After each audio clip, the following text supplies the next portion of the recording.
Good morning, good afternoon, good evening, folks. It is Thursday, 11/11. In China, it's called Singles Day, just a bunch of ones. We're back with Jonathan Twomley. How you doing, sir? I'm doing great. Now, I used to belong to this old club in Brooklyn called the Montauk Club. Mhm. And they used to have, there was a group within the Montauk Club that used to celebrate Corduroy Day. Okay. The Corduroy Day was January 11th and November 11th because it was all All ones. striped, all once. So there were two corduroy days a year. Oh, that's funny. And I not have heard of that. So Corduroy Day. yeah, That's another one. All right. yeah, Very, very it cool. was some millennial hipster thing. Yeah. So. Remember the sound corduroys used to make? Because I had some in. Oh yeah. Yeah. Oh man, I hated them, and I remember being like forced to wear them as a kid because my Yes. mom would buy corduroy pants for me, Oh, and then they you'd were be walking down the horrible. hallway in school and go zip, zip, zip, zip, zip, zip, zips. You couldn't sneak up on Hated them. anybody, man. It was terrible. I hated them. Bell-bottom corduroys. Yeah. Oh my God. We're old, Jonathan. You and I are old. That's all I gotta Oh say. man, I That's know we didn't hilarious. wear them because they were cool in the No. 1990s. We were forced to wear them in the 1970s when they were very, very uncool. Yeah, So they were just so uncomfortable. They were so uncomfortable. I hated I it. digress. Thank you for that. Was fun. I love these conversations. Hey, I want to talk about something you brought to my attention that I missed, and that is a Project Ketchup. Yes, folks, this is not Project Mustard or mayonnaise. This is Project Ketchup. It was a project that Zillow undertook. It's an internal code name that led to the loss of $500 million. So, Jonathan, you brought it to my attention. Why don't you kind of lay it out, and we'll talk about it a little bit. Yeah, so ketchup, it's the kind of thing where if you're not careful, you can get it all over yourself. It's Yeah. very messy, Yeah. stains your clothing. And that's kind of what happened with Zillow. They they put together this project, so we've been talking about their algorithmic buying program Mhm. and how that's led to the loss of all this money for them. Project Ketchup was this project to help them catch Open Door Mhm. and do more iBuying and get a bigger piece of the market. And they codenamed it Ketchup, internally. And so Project Ketchup, this is just, we're starting to see stuff come out. This is going to be fun when like the books on this start coming out, because this is just, it's like another example of why, Michael, you and I left corporate America never to return, because you get just stupid crap like this where people lose sight of what the point is, Mhm. and all about like, market share and who's got, the biggest Mhm. balls, right? And it's Mhm. like, and it just,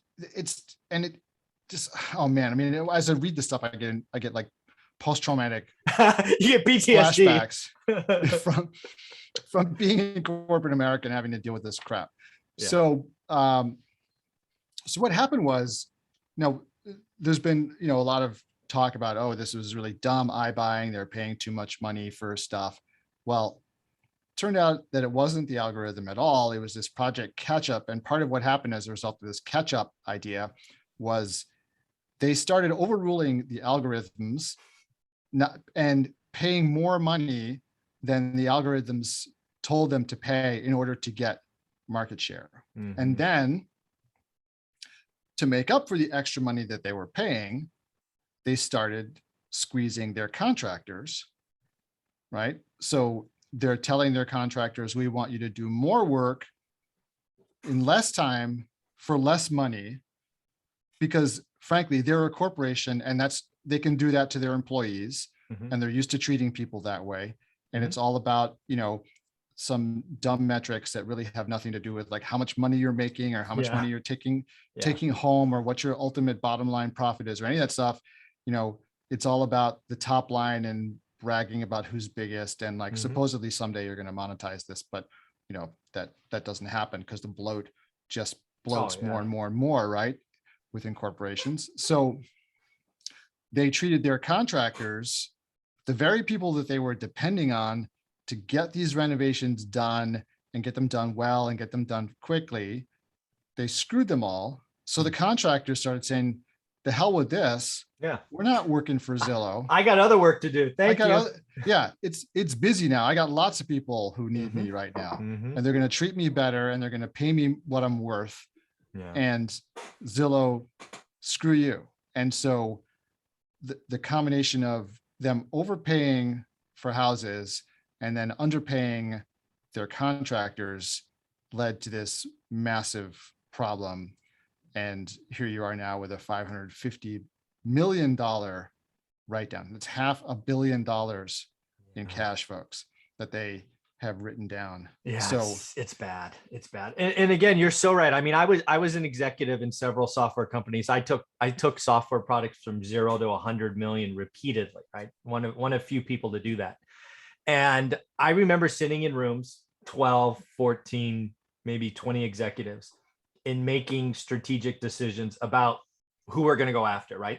In this case, Open Door. So I can envision the offsite, probably on some fancy golf course with steak dinners after, where they made this decision and Project Ketchup was born.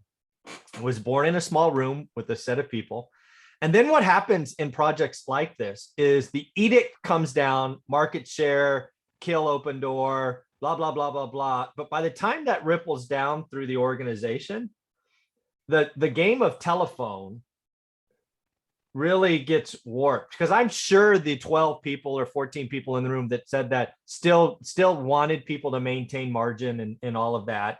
But by the time you get down to the people that are executing, all it says is kill Open Door, do whatever you can, right? The game of telephone distorts and you only remember a couple of pieces.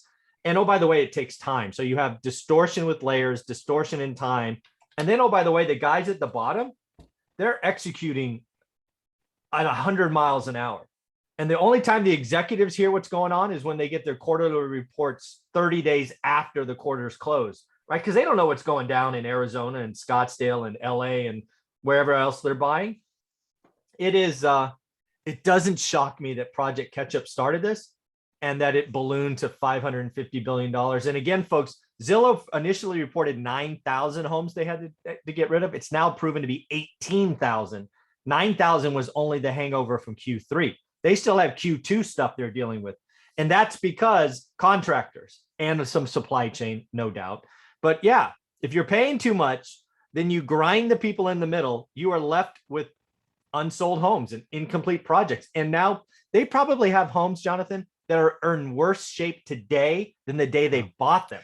Yeah, because if they've been sitting vacant or they've got like half a renovation done, right, then they've actually decreased the value of these homes, which is incredible to think about, right, in this market. And before I get to this, I just wanted to say, like, that description of how that works just reminds me so much of like communist China, right? Mm-hmm. Like corporations are frankly like communism. Like they're maybe like, you know, they've got money coming in and money going out and stuff. And there's profit involved, but the structure of it is basically there's communism, a set of people right at the top that make the lion's share. And and there's so many layers. It's crazy. It just reminds, I mean, I minored in Chinese history actually in college. And I just remember like talking about like the Great Leap Forward and all this kind of stuff. And like, this is exactly what happened. Like Chairman Mao said, you know, we are going to increase, you know, production. We're going to double production in China in 5 years. And so by the time that trickled down to the bottom of like all the layers of the apparatchiks, like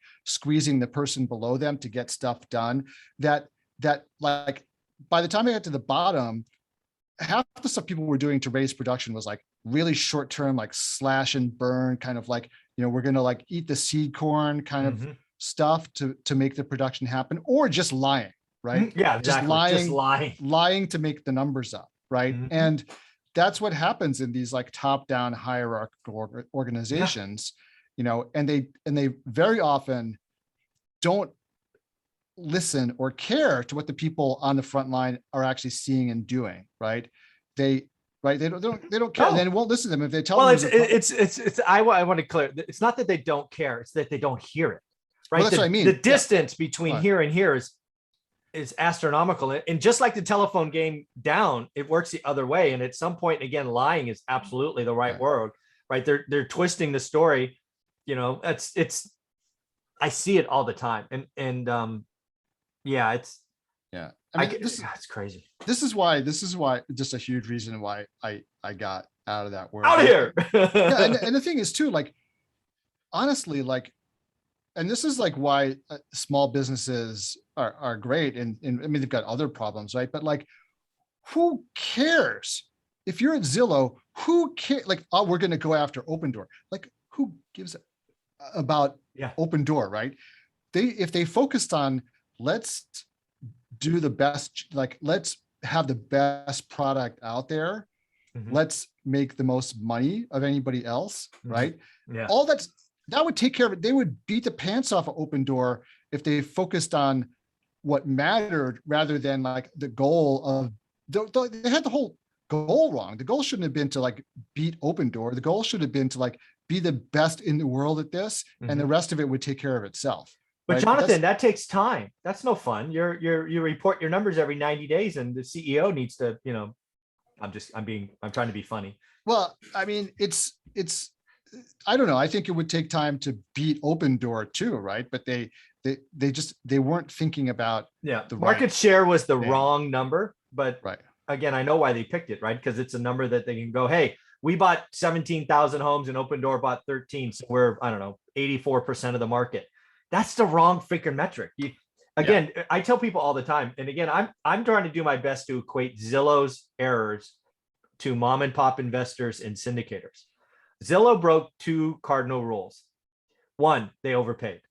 They just flat out overpaid. They had more money than sense.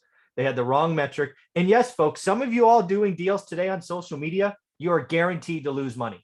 Congratulations, but you got the deal.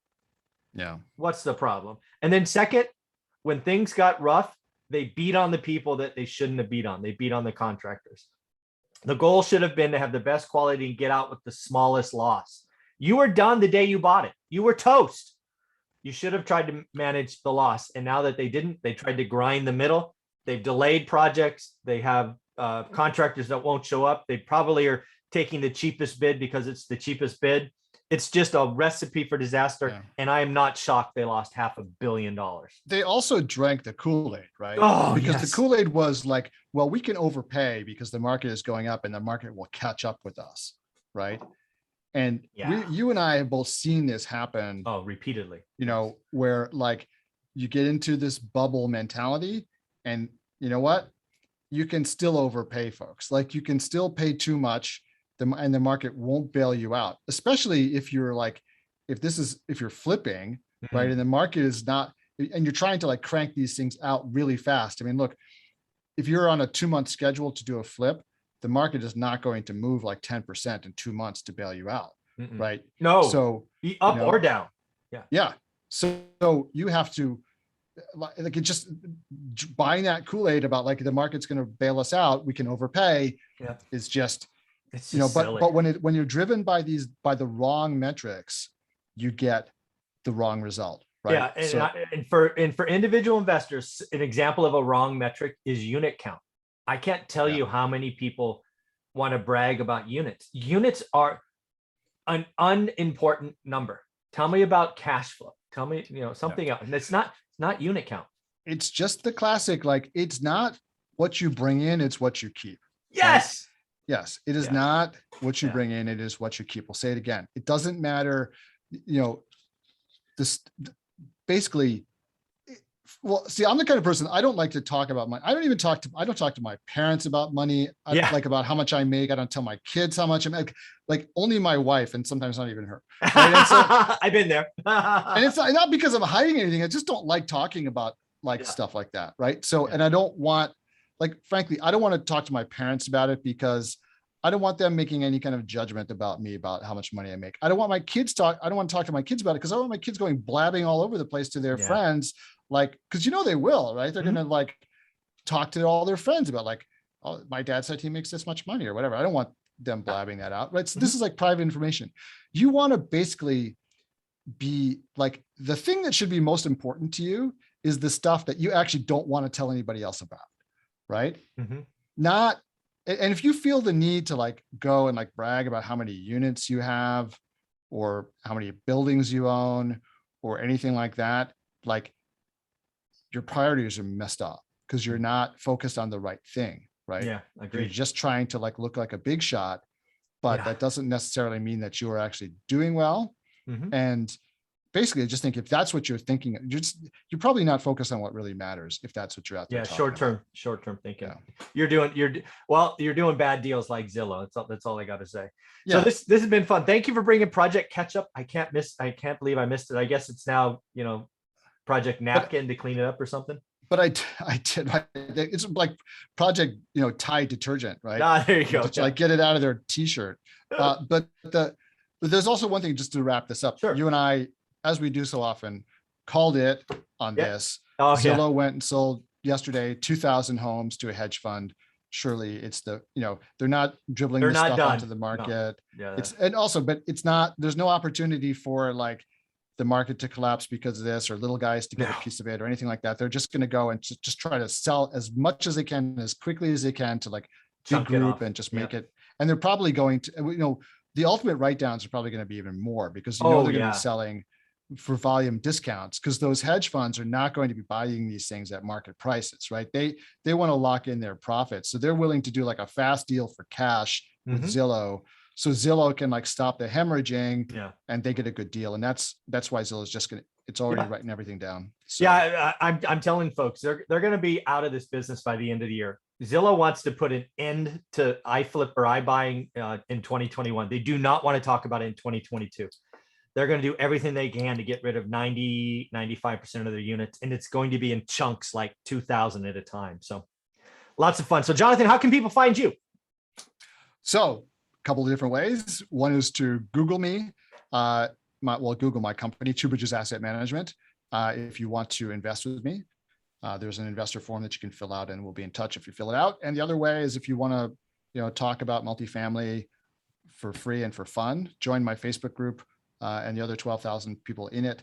That is called the Multifamily Investment Community. And please mention that you heard about me here on Mike's show. Thank you. I appreciate that, Jonathan. Have a great day. You too.